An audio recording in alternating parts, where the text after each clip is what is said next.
Mohbad's younger brother, Abdullah, has been arrested by the Nigerian police in relation to Mohbad's death. And you will not believe why. Because this case has taken a dark turn for the worse. And with the way it's going, it's easy to predict that somebody is going to die along the way because of this Mohbad case. If you guys noticed, we haven't talked about Mohbad in a long while, for nearly 2 years. He died in 2023, September of 2023. This is 2025. And this case is far from over. In fact, it's only getting worse. And the sad part of it is that Mohbad is still in the mortuary. He hasn't been buried. And there is no talks about him being buried. I personally avoided talking about Mohbad for a very long while. Even though people kept texting me, talk about it, talk about this, talk about that. I avoided it because it became a disaster. The focus shifted. And my opinions and my stance on the case was of a minority.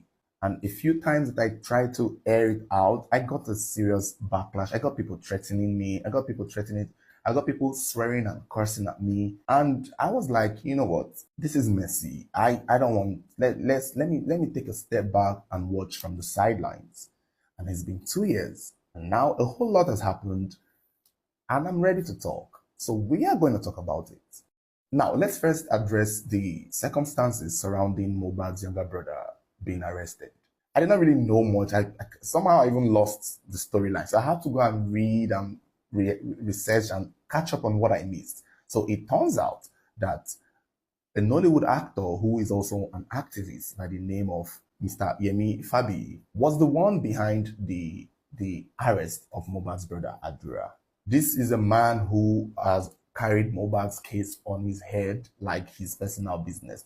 But to be fair, he runs an NGO for human rights activism. So this is sort of in line with what he does. But he has been under scrutiny and accused of making this about him and about the business of NGO. Because if I recall, back then when Mohbad's case happened, many celebrities, spoke out, and some others carried it on their head, like, Tonte Dike and Yabojo. They took it personal. They raised money. They even bought caskets.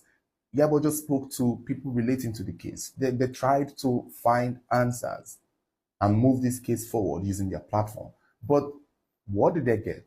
Tonto Dike and Yabojo got the backlash of a lifetime. And at a point, they took a step back and they were like, yeah, I have my own personal life going on.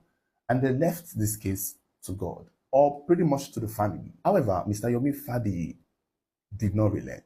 He continued on because, again, he has an NGO that